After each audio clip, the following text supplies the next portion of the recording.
जय कुंज बिहारी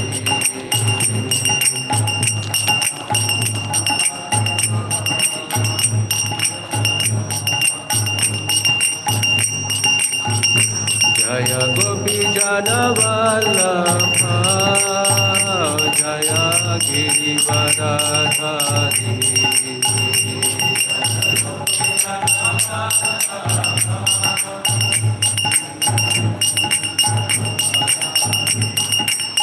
यशोदनन्दन व्रज जनरञ्जन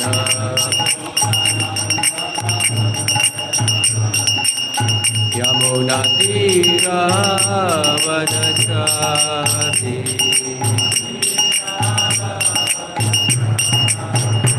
हरे कृष्ण कृष्ण कृष्ण हरे हरे हरे राम राम राम हरे हरे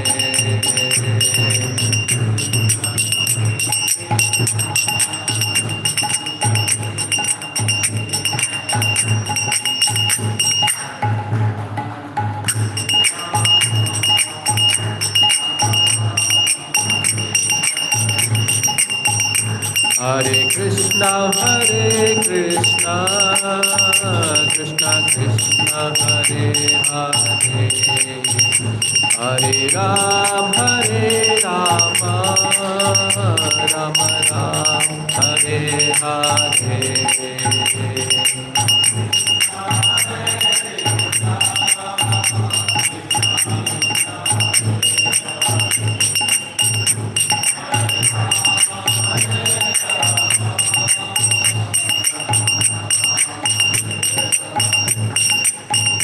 हरे कृष्ण कृष्ण हरे हरे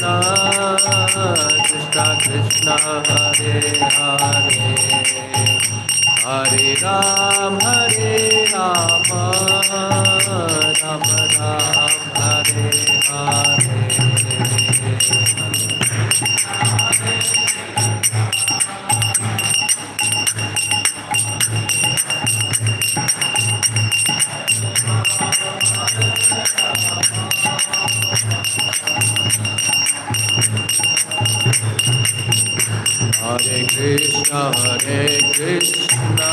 हरे कृष्ण कृष्ण हरे हरे हरे राम राम हरे हरे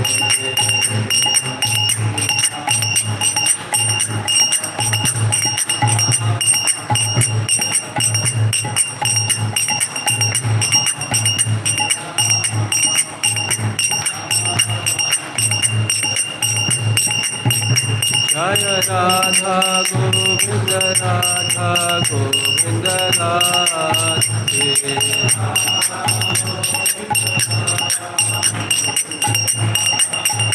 जय राधा गोविंद राधे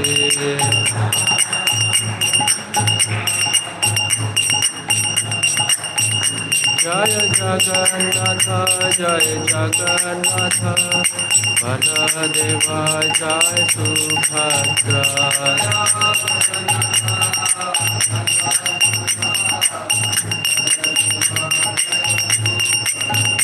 जय गौरनिताय जय गौरनिताय जय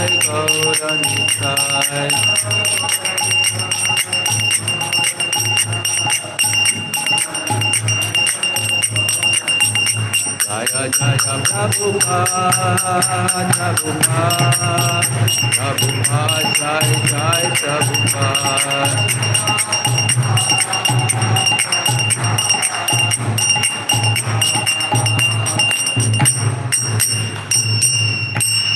जय ओम विष्णुपाद ब्राह्मण परिव्रजकाचार्य His Divine Grace, A.C. Bhaktivedanta Swami Srila Prabhupada ki, ISKCON Founder Acharya, PVD Founder Acharya, Jagadguru Srila Prabhupada ki, Anand Koti Vaishnavin ki, Namacharya Srila Haridas Thakur ki, Samved Gaur Bhaktavind ki, All glories to some devotees.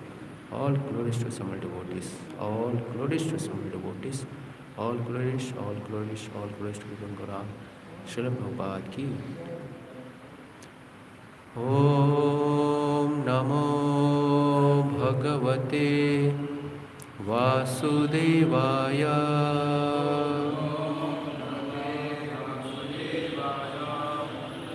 Om Namo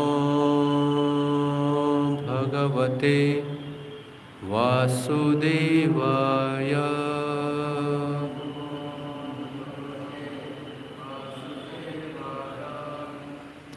Om Namo Bhagavate Vasudevaya.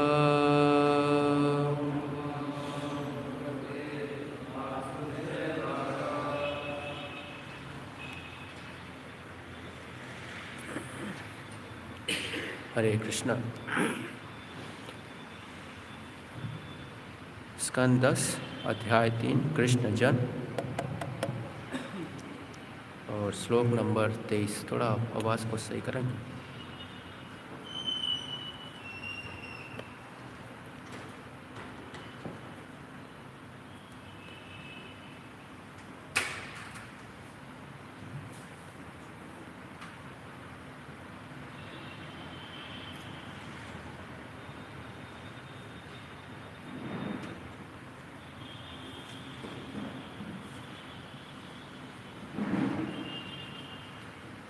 श्रीशुक उवाच अथैनम् आत्मजं वीक्ष्य महापुरुषलक्षणं देवकी तम् उपाधावत् कंसात् भीता सुविस्मिता। श्रीशुक उवाच अथैनम् आत्मजं वीक्ष्य महापुरुषलक्षणं देवकी तम् उपाधावत् कंसात् भीता सुविस्मिता। श्रीशुक उवाच अथैनम् आत्मजं वीक्ष्य महापुरुषलक्षणं देवकी तम् उपाधावत् कंसात् भीता सुविस्मिता।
अनुवाद और तात्पर्य। श्री शुक उवाच। श्री सुखदेव गोस्वामी ने कहा, अथ वसुदेव द्वारा प्रार्थना करने के बाद, एनम इस कृष्ण को आत्मजम अपने पुत्र विषय देखकर महापुरुष लक्षणम भगवान विष्णु के समस्त लक्षणों से युक्त देवकी कृष्ण की माता तम उन कृष्ण की उपाधावत प्रार्थना की कंस से भीता भयभीत सुविस्मिता ऐसा अद्भुत बालक देखकर आश्चर्यचकित। अनुवाद और तात्पर्य। सुखदेव गोस्वामी ने कहा, तत्पश्चात यह देखकर कि उनके पुत्र में भगवान के सारे लक्षण हैं, कंस से अत्यधिक भयभीत तथा असामान्य रूप से विस्मित देवकी भगवान से प्रार्थना करने लगी। तात्पर्य। इस श्लोक का सुविस्मिता शब्द महत्वपूर्ण है, जिसका अर्थ है चकित।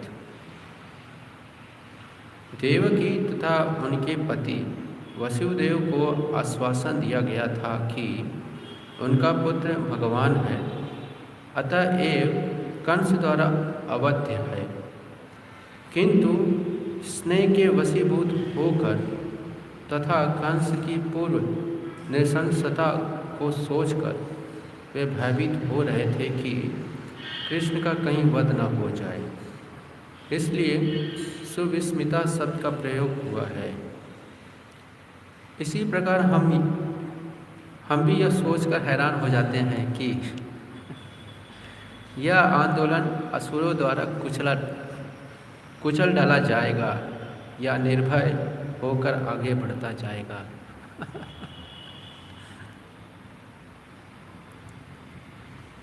ओम अज्ञानतिमिरान्धस्य ज्ञानाञ्जनशलाकया चक्षुर्मिलितं येन तस्मै श्रीगुरवे नमः। श्रीचैतन्यमनोभीष्टं स्थापितं येन भूतले स्वयं रूप कदा मह्यं ददाति स्वपदान्तिकं। वन्देऽहं श्रीगुरो श्रीयुतपदकमलं श्रीगुरुं वैष्णवांश्च श्रीरूपं साग्रजातं सगण रघुनाथान्वितं तं सजीवं सावैतं सावधूतं परिजनसहितं कृष्णचैतन्यदेवं श्रीराधाकृष्णपादान् सगण ललिता श्रीविशाखान्वितांश्च। हे कृष्ण करुणा सिंधु दीनबंधु जगतपते गोपेश गोपिका कांत राधा कांत नमस्तुते। तप्त कांचन गौरांगी राधे वृंदावनेश्वरी कृष्णभानुसुते देवी परमामि हरे प्रिये। वाञ्छाकल्पतरूपस्य कृपा सिन्धुभैव च पतितानां पावनेभ्यो वैष्णवेभ्यो नमो नमः। जय श्री कृष्ण चैतन्य प्रभु नित्यानंद श्री अद्वैत गदाधर श्रीवासादि गौर भक्तवृंद। हरे कृष्णा कृष्ण कृष्ण हरे हरे हरे राम राम राम हरे हरे। नमः ॐ विष्णुपादाय कृष्णप्रेष्ठाय भूतले श्रीमते भक्तिवेदांत स्वामिनिति नामिने।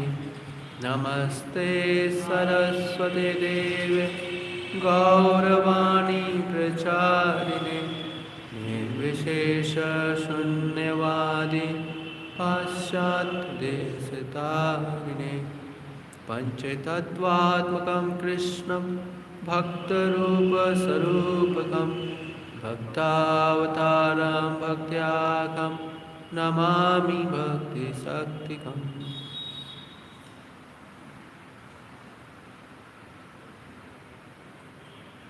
हरे कृष्णा। तो आप सभी लोगों का आज के सत्र में स्वागत है। और यहाँ पे हम देख रहे हैं भगवान का जन्म।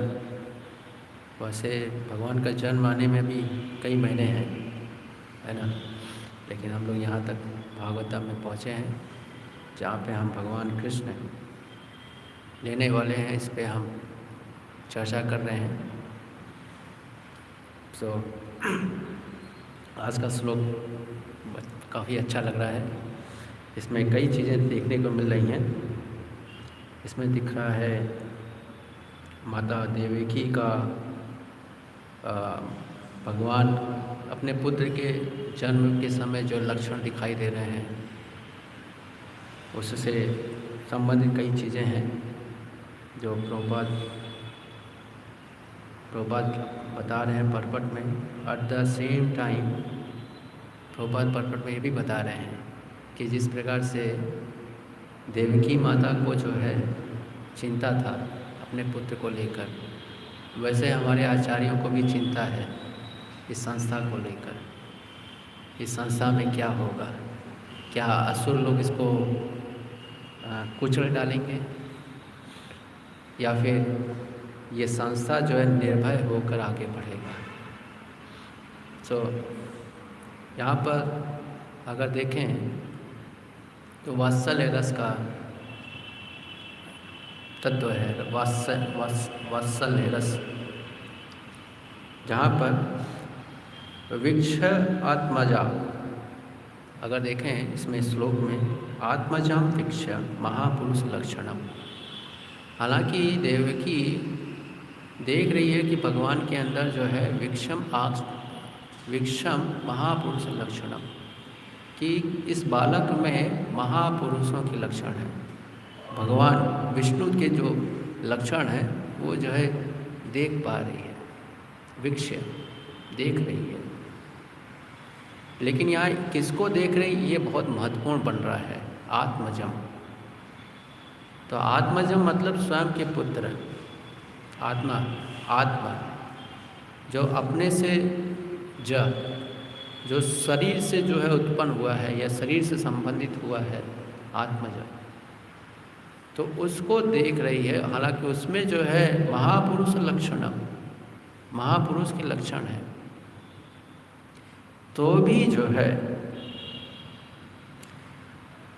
देवकी को क्या है, भयभीत हो रही है। किससे? कंसाधीता, कंस से भयभीत हो रही है।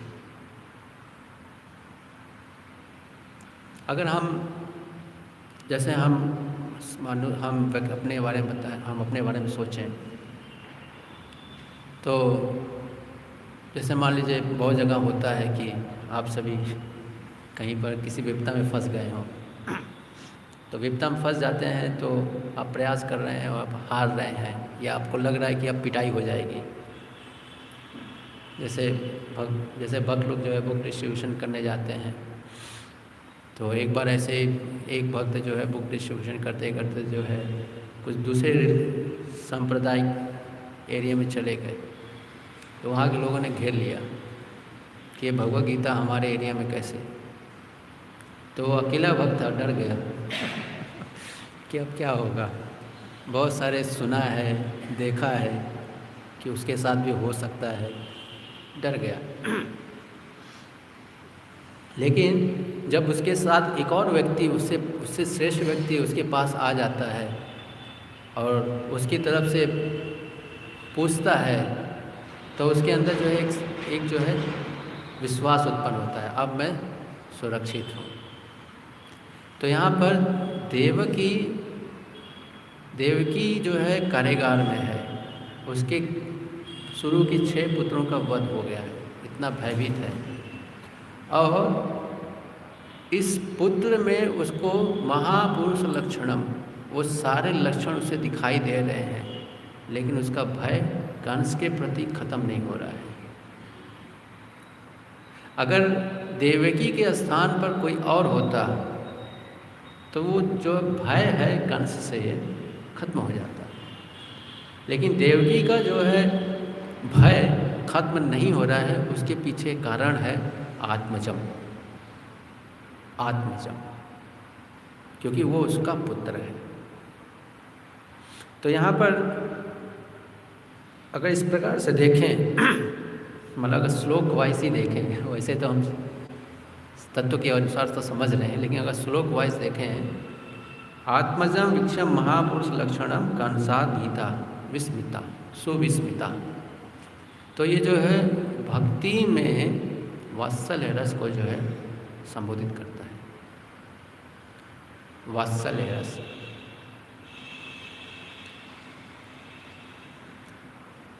तो वात्सल्य रस तो हम सभी जानते हैं, भक्ति में जो है 5 मुख्य रस हैं, शांत रस, दास्य रस, साख्य रस और वात्सल्य रस, माधुर्य रस। ये रस बहुत इम्पोर्टेंट है। इस रस के बिना जो है कोई भी जीव मतलब वृक्ष भी जो है उसमें वो जो है कोई भी जीव जो है संतुष्ट नहीं हो सकता है, वो आत्म संतुष्टि नहीं हो सकता, मतलब ड्राई हो जाएगा कोई भी जीव।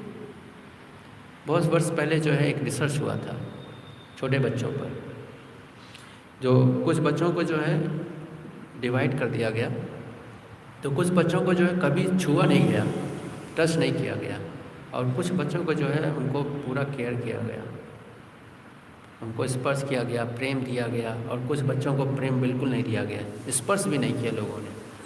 थोड़े दिनों के बाद वो बच्चे मर गए। यहाँ छोटा जो बच्चा है उसके पास कोई ज्ञान नहीं है, भौतिक ज्ञान नहीं है, लेकिन मात्र रस न मिलने के वजह से मर जाता है। वैसे ही हम मनुष्य, केवल मनुष्य ही नहीं, सारे जीव, जब रस नहीं मिलता है तो रैशनल बनने लगता है। जैसे भौतिक जगत में जब बहुत श्रम करता है तो उसमें रस खत्म हो जाते हैं।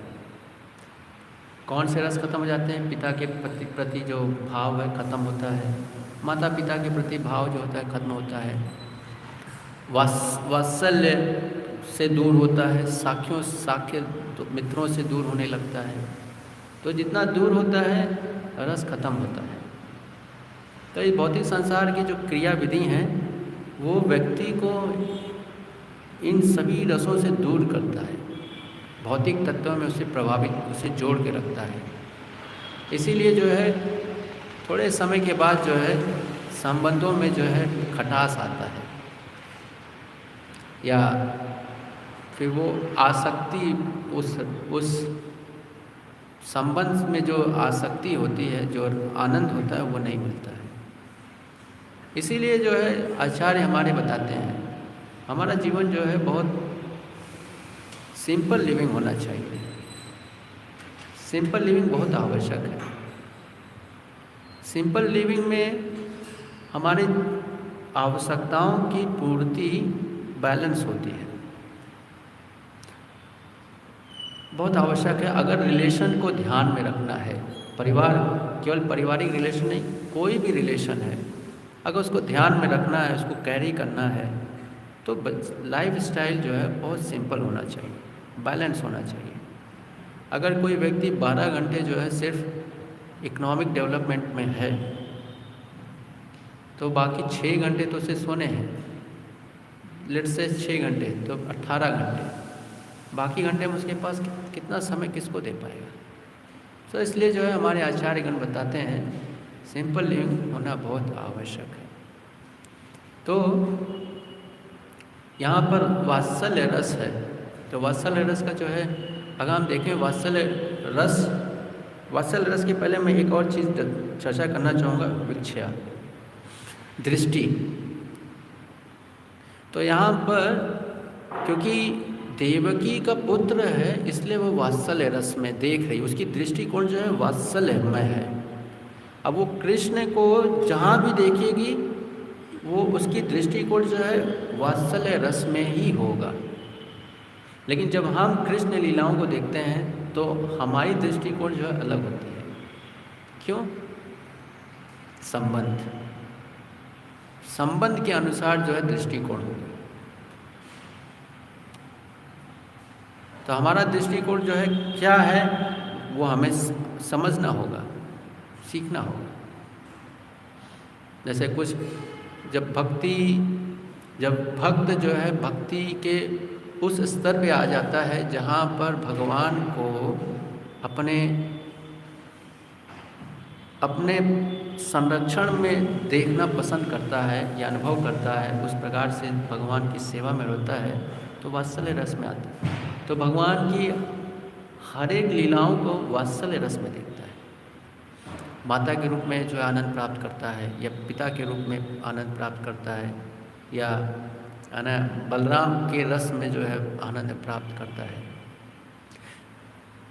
लेकिन वही पर व्यक्ति या भक्त जब साख्य रस में होता है तो वही भगवान की लीलाएं जो है उसको अलग रस देती है।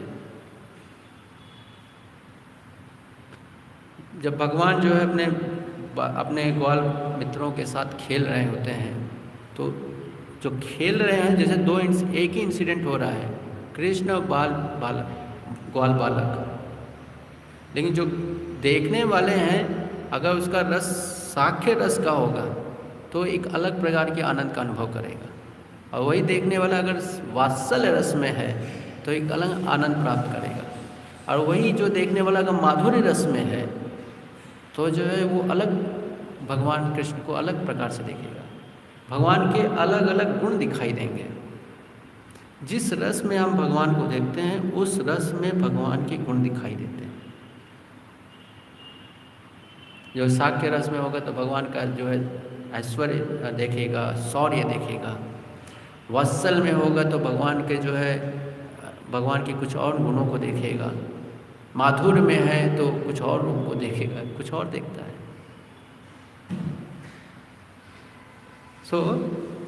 इसी प्रकार से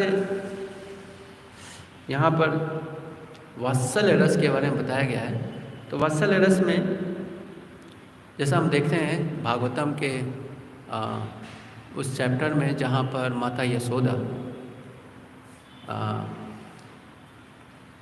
भगवान कृष्ण के लिए जो है माखन बनाती हैं, तो अगर हम वहाँ देखें तो माता यशोदा किस प्रकार से वात्सल्य रस को जो है में व्यक्ति का आचरण क्या होता है, व्यक्ति का वेशभूषा क्या होता है, व्यक्ति का दृष्टिकोण क्या होता है, स्वभाव क्या होता है, ये सब कुछ जो है दिखाई देता है।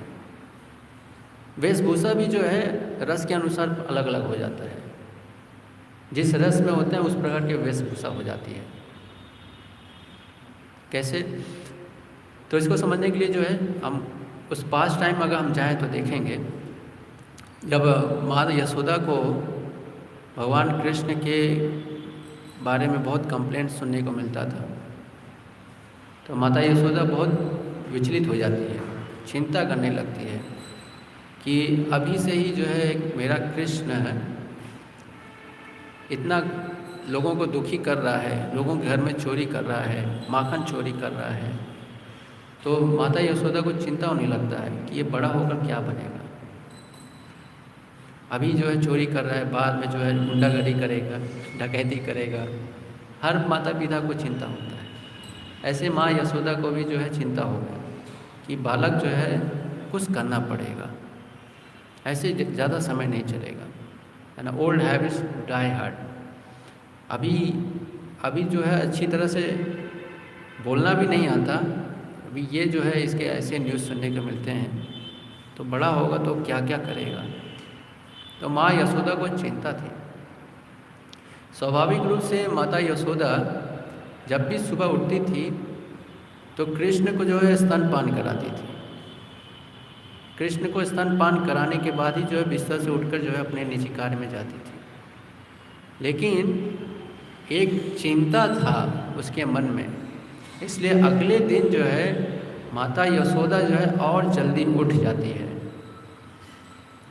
और जल्दी उठकर अपने आप को बहुत ही अच्छी तरह से अलंकृत वेशभूषा आभूषण पहनकर भगवान के लिए, अपने बालक के लिए जो है माखन मथती है। तो हाँ, सुखदेव गोस्वामी बताते हैं कि माता यशोदा के रूप रेखा के बारे में बताते हैं कि माता यशोदा की उन्होंने जो है रेशमी वस्त्र पहने हैं, उनके बाल किस प्रकार से हैं, उनके आभूषण किस प्रकार से हैं, हाथों में कंगन है, कमर में जो है बेल्ट है, करधन बोलते हैं ठीक। तो पूरा विस्तार से जो है एक्सप्लेन करते हैं। तो वहाँ पर हमारे प्रभुपाद आचार्यगण जो है बताते हैं कि वात्सल रस में अगर किसी को भगवान को कैसे सेवा करते हैं ये जानना चाहिए तो माता यशोदा के इस उदाहरण को जो है देखना चाहिए कि किस प्रकार से जो है अपने आप को वेशभूषा में बना रखा है और किस प्रकार से श्रम कर रही है। तो जब माता यशोदा मथनी कर रही है तो उस समय जो है कृष्ण की जितने भी लीलाएं हुई हैं उन सब को जो है एक गीत के रूप में बनाकर जो है गान कर रही है। भगवान की सारी लीलाओं को जो है कार्य करते समय जो है गीत के रूप में जो है याद कर रही है और उसका मन जो है उस भगवान की लीलाओं में प्रवेश हो चुका है और उसे वाह्य दृष्टिकोण उसके पास अभी नहीं है। वो पूरा उसका मन जो है अंदर है, भगवान की लीलाओं में है। बाह्य रूप से वो मथनी कर रही है लेकिन उसे बाहर की चीज़ों का इतना अनुभव नहीं हो रहा है और उसको पसीने हो रहे हैं। हालांकि वो महारानी है, उसके कई हजारों दासियां हैं, लेकिन वो सिर्फ अपने पुत्र के प्रेम के लिए जो है वो स्वयं आज कार्य कर रही है। तो यहाँ पर आचार्यगण बताते हैं जब मथनी करती है तो उसके जो बालों में जो फूल लगा रखे हैं वो फूल जो है बाल जो है खुल जाते हैं और जो है फूल जो है गिरने लगते हैं और उसे कोई आभास नहीं होता। फिर जब कृष्ण उठते हैं अपने समय के अनुसार, रोज़ जो है माँ जो है जब उठते थे तो माँ जो है उनको स्तनपान कराती थी। आज जो है कृष्ण को माँ दिखाई नहीं दी तो पहला सरप्राइज हो गया कि आज कुछ नया दिन है। तो जब देखा कि माँ जो दिखाई नहीं दे रही है तो बालक के रूप में, अभी कृष्ण जो है बालक के रूप में, उनका व्यवहार देखिए बालक के रूप में, आँख को मींचते हुए जो है माँ यशोदा को खोज रहे हैं। और जब माँ यशोदा की जब मथनी कर रही है उसके आवाज़ को सुन कर पहुँचते हैं माँ के पास और जब देखते हैं कि माँ जो है उसको अभी देख नहीं रही है, मतलब सामने है कृष्ण और माँ देख नहीं रही है, कृष्ण उसके मन में है, कुछ दिखाई नहीं दे रहा है, मथनी कर रही है और दिखाई नहीं दे रहा, तो कृष्ण जो है वो मथनी को पकड़ लेते हैं। तो इस प्रकार से पकड़ते हैं कि तुरंत ही मथनी जो है रुक जाती है। तो जब माँ ये देखती है कि मथनी जो है रुक गया, मतलब कि माँ जो है अब छोटा बालक है, कितना शक्ति होगा, लेकिन माँ जो है देखती है कि कृष्ण ने पकड़ लिया तो माँ बहुत प्रसन्न होती है। तो क्यों प्रसन्न होती है, आचार्यगण बताते हैं क्यों प्रसन्न होती है। क्योंकि कृष्ण बुद्धिमान है, ये माँ देखती है, इसको पता है कि कहाँ पकड़ने से मथनी रुक जाएगी, ऊपर पकड़ने से नहीं रुकेगी, बिल्कुल जो है उस पॉइंट पे पकड़ना चाहिए जहाँ पर मथनी रुक जाती है। तो माँ जो है बहुत खुश हुई। क्यों खुश हुई? क्योंकि देखा कि इसके बालक में जो है क्या है, बुद्धि है, ये गधा नहीं है। जैसे हमारे कई बार हम बोलते रहते हैं गधे हैं, प्रभुपाद बोलते हैं फूल रास्कल्स। तो एक माता यशोदा जो है खुश होती है कि इसका बालक जो है गधा नहीं है, बुद्धिमान है या मूर्ख नहीं है। फिर माँ यशोदा माँ जो है अपने कृष्ण को निहारती है, उसकी आँखों को देखती है, उसके बालों को देखती है, उसके चेहरे को देखती है। अभी 3-4 दांत ही जो है निकले हैं, है ना, कृष्ण को अभी 3-4 दांत ही निकले हैं। तो वो जो मोती वाले दांत हैं उसको देखती है, बड़ा आनंदित हर्षित होती है, अपने गोद में लेकर उसको स्तनपान कराती है और उसके चेहरे को निहारती है। तो उसके चेहरे को माता यशोदा निहार रही हैं और कृष्ण जो है माँ यशोदा के चेहरे को निहार रहे हैं। दोनों एक दूसरे को देखकर आनंदित हो रहे हैं। दोनों एक दूसरे को देखकर इतने आनंदित हो रहे हैं कि वहाँ पर जो है चूल्हे पर जो है दूध रखा था, उबल रहा था। तो वहाँ दूध जो है सोचता है कि ये क्या हो रहा है। माँ यशोदा और कृष्ण जो है आपस के प्रेम में इतने डूब गए हैं कि मुझे याद ही नहीं कर रहे हैं। ऐसे यहाँ पर भी होता है ना। जब गुरु एक ही शिष्य को बहुत फोकस करने लगता है तो दूसरा शिष्य जो है कंफ्यूज हो जाता है कि मेरा क्या होगा। क्या होगा मेरा जीवन, मैं ये जीवन सर्वधर्मानि परित्यज्य माम एकम शरणम व्रज यहाँ छोड़कर आया हूँ और गुरु जी ध्यान ही नहीं दे रहे हैं। एक ही शिष्य, जब देखो एक ही शिष्य, एक ही शिष्य, एक ही शिष्य, एक ही केवलम। तो सारे दुखी हो जाते हैं। ये समस्या जो है नेचुरल है, सब जगह है। बड़ा सब बैलेंस करना पड़ता है, बहुत सोचना पड़ता है। इस भौतिक जगत में जो है बहुत कुछ बैलेंस करना पड़ता है। तो वैसे ही वहाँ पर भी दूध भी सोचा कि क्या होगा।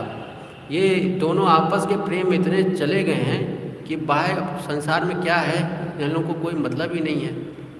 दूध कहा कि इससे बढ़िया रहने की आवश्यकता ही क्या है, आश्रम ही छोड़ दो।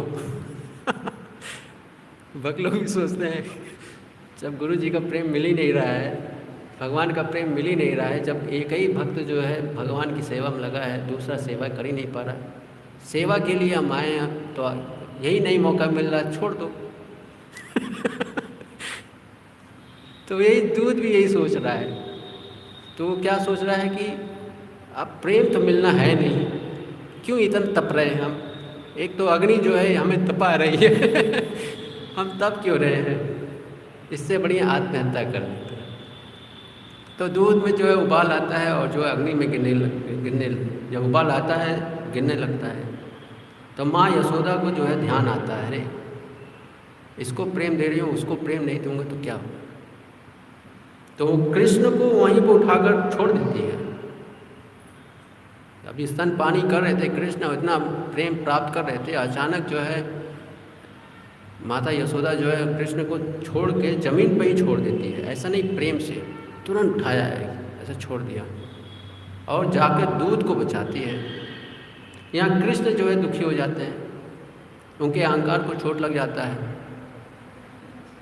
ईगो को ठेस लग गया ना कि मैं वीआईपी डिसाइपल था। वीआईपी डिसाइपल था मैं, या वीआईपी डिसाइपल के स्टेज पे पहुंचने ही वाला था, अचानक ये हो गया मेरे साथ। सब जगह यही चल रहा है। तो क्रोध तो आएगा ही। अब क्रोध में क्या करें, क्रोध का कार्य ही है। अब जब क्रोध प्रवेश किया तो क्रोध का भी एक अपना स्वभाव है। प्रेम का स्वभाव होता है प्रेम कुछ सेवा करना, क्रोध का स्वभाव है नष्ट करना। तो क्रोध है तो या अगर अंदर रहेगा तो शरीर को नष्ट करेगा, बाहर निकलेगा तो बाहर नष्ट करेगा। तो क्रोध की जब कृष्ण के अंदर प्रवेश हुआ, अब कृष्ण के अंदर तो सब कुछ है, तो क्रोध जब कृष्ण क्रोध में आते हैं तो कुछ नहीं देखते, सीधा वो मटकी को फोड़ देते हैं। इतना मेहनत कर रही हो और मेहनत करो, यही करते ना हम। तुम सफल होना चाहते हो ना, चलो देखते हैं तुम कैसे सफल होते हो। एक स्वभाव है, जीव का स्वभाव है। तो भगवान भी वही दिखा रहे हैं। देखो वात्सल्य रस में क्या क्या तुमको फेस करना पड़ेगा, कैसा रिलेशन देखना पड़ेगा। मटकी फोड़ देते हैं और फोड़ देते हैं। उसके बाद जो है जब क्रोध निकल गया, अब यहाँ दुर्घटना हो गई है। अब कृष्ण डर जाते हैं कि ये तो गलती हो गया, अब क्या करें, ये मटकी हमने फोड़ दिया। जिसको माँ यशोदा सुबह मंगला आरती के पहले से तैयारी करके जो है मथनी कर रही थी, उसको जो है भोग बाल भोग के समय जो है फोड़ देते हैं, है ना। बाल भोग अभी लगाना है उनको, और फोड़ दिया उन्होंने। अब भोग लगे कैसे, तो भी डर जाते हैं, कृष्ण भी डर जाते हैं कि क्या होगा। तो वो कन्फ्यूज़ हो जाते हैं, क्या करें, छटपटाते हैं। तो उसी जो जहाँ फोड़ते हैं उसी दूध पे जो है मथनी जहाँ हो रही थी, उसी में जो है अपने पैरों से जो घूम सोच रहे हैं करना क्या है, इधर उधर भाग रहे हैं। फिर जो है रूम से जो है बाहर निकलते हैं, दूसरे रूम में जाकर छिपते हैं। तो जब माँ यशोदा आके देखती है कि यहाँ पर जो दुर्घटना हो गया है, उनके सारे श्रम को जो है कृष्ण ने ऐसे ही एक बार में फोड़ दिया। तो माता यशोदा यहाँ पर दो विचार आते हैं कि ये बालक जो इतना बुद्धिमान है कैसे, इसको समझ में कैसे आया कि फोड़ना कहाँ है, पत्थर कहाँ मारे कि ये फूट जाए पूरी तरह से। अब वो मथनी जो इतना छोटा तो इतना कमज़ोर होगा नहीं कि एक बच्चा जो है एक कंकड़ मारे तो फूट जाएगा। उसके लिए जो पेंदी के नीचे जो है वहाँ पर मारना होता है, तभी एक ही बार में फूटता है। अगर किसी ने देखा होगा तो समझ में आएगा। मैंने एक्सपेरिमेंट किया है, इसलिए मुझे समझ में आता है। नीचे मारेंगे आप बहुत जल्दी टूट जाता है, ऊपर से मारेंगे तो जल्दी टूटता नहीं। तो माता यशोदा जो है देखती है कि बालक बुद्धिमान है, और दूसरा देखती है कि ये बालक जो है बदमाश भी है, इसमें सहनशीलता है ही नहीं, इसको सिखाना पड़ेगा। सहनशीलता इसके अंदर नहीं है, सिखाना पड़ेगा इसको। तो माँ यशोदा जो है छड़ी ले लेती है एक, अब उसको खोजने लगती है कहाँ गया, आज इसको जो है सजा देना है। अब कृष्ण समझ चुके हैं कि उनसे गलती हो गया है, तो दूसरे रूम में जाते हैं, माखन खा रहे होते हैं, है ना। किसी एक क्या बोलते हैं उसको, है ना, नाम मुझे याद नहीं आ रहा, उखल, हाँ उखल के ऊपर चढ़कर जो है माखन उठा के खा रहे हैं और बंदरों को खिला रहे हैं। और ये बंदरों को क्यों खिला रहे हैं, उसका एक रीज़न है। तो आचार्यगण बताते हैं कि पिछले जन्म में राम के समय में खूब सेवक लिया था और कुछ खिलाया नहीं था, तो इस जीवन में जो है सिर्फ और सिर्फ माखन खिला रहे हैं और कुछ कार्य नहीं करा रहे हैं। इसलिए जो है बता रहे हैं कि लोग खा लो, जितना पिछले जन्म में दिया करा था तुम लोगों ने, लो सारा कर जो है के साथ जो है माखन खाओ, है ना। हर बंदरों को माखन खिला रहे हैं, और बंदर भी जो है वही माखन खा रहे हैं जो एकदम स्वादिष्ट हो, खट्टा हो तो उसको वो फेंक दे रहे हैं। मतलब कि यहाँ पर पहले रूम में तो उदंडता दिखाया, दूसरे रूम में बंदरों के साथ जो है उदंडता दिखाया। जब दूसरे रूम में गए तो बंदर भी जो है भगवान के साथ जो है तोड़फोड़ कर रहे हैं। और बंदर का स्वभाव क्या होता है आप सभी जानते हैं, बंदर कैसे चलते हैं, कैसे खाते हैं, कैसे छोड़ते हैं, सब जानते हैं। तो माँ यशोदा जो है वहाँ धीमे धीमे पहुँचती है, और कृष्ण भी जो डरे हुए हैं कि कहीं माता यशोदा ना आ जाए, तो उनकी दृष्टिकोण भी वैसे ही बनी हुई है। तो एक तरफ दे भी रहे हैं, दूसरी तरफ से देख भी रहे हैं कि कहीं माँ यशोदा तो ना आ जाए। अब जब देखते हैं कि माँ यशोदा आ रही है तो वहीं जो है भागने लगते हैं, बहुत डर से भागते हैं। तो अब इनके जब इस समय जो है भगवान जो है पूर्ण रूप से जो है भाई के वशीभूत हो गए हैं, भाई के पूरे तरह से नियंत्रण में आ गए हैं कि अब तो अगर रुका तो आज तो माँ यशोदा के हाथ में जो डंडा है वो कहीं लग ना जाए। इतने भयभीत हैं। तो ये जो है अपनी पूरी सामर्थ्य के साथ जो दौड़ रहे हैं, है ना, गोकुल में जो है दौड़ते हैं। और माँ यशोदा भी जो है पूरी सामर्थ्य के साथ जो है कृष्ण को पकड़ने के लिए प्रयास करती है। तो इस समय जो है आचार्यगण बताते हैं कि क्या होता है। इस समय जो भक्त होते हैं ना, उनके जीवन में भी ऐसी परिस्थितियाँ आ जाती हैं, करना क्या, किसके साइड जाना है, कृष्ण के साइड जाना है, यशोदा के साइड जाना है। तो माँ यशोदा के सिर पे जो फूल थे उनमें जो द्वंद्व उत्पन्न हो गया। कि करना क्या है। यहाँ कृष्ण को मारने जा रही है, माँ यशोदा कृष्ण को मारेगी, परम पुरुष उसको मारेगी। अपराध का फल क्या है? नरक। गोलोक में बैठे हैं हम, गोलोक से सीधा नरक में जाएंगे। इतना बड़ा द्वंद्व चल रहा है, किसके साइड जाएं? तो द्वंद्व हो रहा है। तो कुछ पुष्प सोच रहे हैं, आप कहेंगे पुष्प सोच रहे हैं, तो आध्यात्मिक जगत है, वहाँ पर सब चिन्मय है।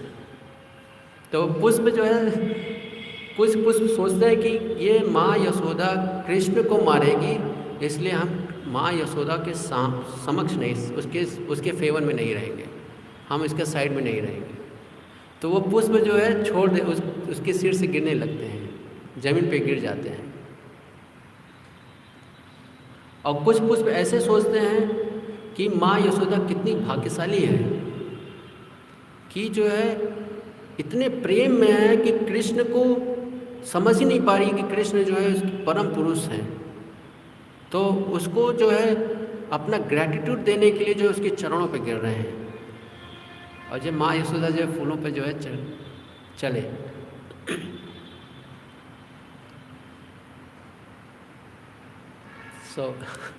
सो हम तो उसमें लीला में चले गए। सो कहने का तात्पर्य था कि हम चर्चा कर रहे थे, वात्सल्य रस का चर्चा कर रहे थे। तो वात्सल्य रस में जो दृष्टिकोण होती है बहुत अलग होती है। जैसे कृष्ण जब कुमार अवस्था में रहते हैं, कुमार अवस्था के प्रारंभिक अवस्था में जब रहते हैं, तो कृष्ण का जो कलर है वो जो है तमाल वृक्ष की भांति है, तमाल वृक्ष। तो तमाल वृक्ष अगर आप देखेंगे जो नए नए होते हैं उनका कलर आप देखेंगे तो उस प्रकार से कृष्ण होते हैं। तो जब माँ यशोदा जब बालक कृष्ण को जब देखती है तो कुमार अवस्था में जब रहते हैं तो उसके रूप को देखती हैं, उसकी सिंप्लिसिटी को देखती हैं, उसके सौंदर्यता को देखती हैं, उसके कर्ली बालों को देखते हैं, तो वहाँ से रस लेती हैं। वैसे ही नंद बाबा जो है कृष्ण को अलग प्रकार से देखते हैं। तो इस प्रकार से वात्सल्य रस में भक्त की जो दृष्टिकोण होती है बहुत अलग होती है, और जिस प्रकार की दृष्टिकोण होती है उसी प्रकार से भगवान के साथ व्यवहार होता है। तो इसी प्रकार से साख्य रस होता है, जहाँ पर भगवान के साथ व्यवहार अलग होता है, वेशभूषा अलग होता है। साख्य रस में वेशभूषा जो है भगवान को साख्य रस प्रदान करने के लिए जो है उस प्रकार के वेशभूषा धारण करते हैं। माधुर्य रस में अलग वेशभूषा धारण करते हैं। तो ये बहुत महत्वपूर्ण है कि रस तत्व को समझना। और इस भौतिक जगत में एक ये चीज़ है कि एक दुविधा है कि पूर्ण रूप से जो है इसको हम कभी अपना नहीं सकते, क्योंकि यहाँ पर द्वंद्व है। इस भौतिक जगत में द्वंद्व है, इसलिए हम कोई भी चीज़ को पूर्ण रूप से नहीं कर पाएंगे। मैं अभी ठीक है। सो इसलिए जो है हमें अपने आचार्यों को जो है पालन, उनके पद कमलों का अनुसरण करना चाहिए कि उन्होंने अपने जीवन में किस प्रकार से किया है। द्वंद्व से बाहर होकर जो है हमेशा भगवान के उस रस में हमेशा बने रहे हैं। इसलिए हमें अपने आचार्यों का अनुसरण करना बहुत आवश्यक होता है, क्योंकि द्वंद्व से अपने आप को निकाल कर बचा कर भगवान की नित्य लीलाओं में हमेशा बने रहना, उस रस में बने रहकर सेवा में रहना, अपने जीवन को सार्थक करना, इसके लिए हमें आचार्यों के जीवन को अनुसरण करना बहुत आवश्यक होता है। क्योंकि द्वंद्व है, इस संसार में द्वंद्व है। आप कोई एक कार्य कर रहे हैं, मान लीजिए आप साख्य रस में कर रहे हैं, आई एम नॉट सेइंग कि साख्य रस, आप साख्य रस में कर रहे हैं, लेकिन कोई जो है किसी और दृष्टिकोण उसका अलग होगा तो आप में जो है वो कमियां देखेगा, और आप उससे अगर प्रभावित होंगे तो आप हो सकता है अपने उस भाव को, सेवा करने की भाव को खो बैठे आप। इसलिए द्वंद्व से बचने के लिए आश्रय की आवश्यकता होती है, गुरु की आवश्यकता होती है, आचार्यों की आवश्यकता होती है। यही गुरु, ये आचार्य हमें जो है द्वंद से बाहर निकालते हैं, और हमारी जो नेचुरल प्रोपेंसिटी है भगवान को सेवा करने की, वो हम तभी प्रॉपरली यूटिलाइज कर पाते हैं भगवान को प्राप्त करने में, अन्यथा बिजी हो जाते हैं। सो धन्यवाद। हरे कृष्णा। जय श्री प्रभुपाद की जय।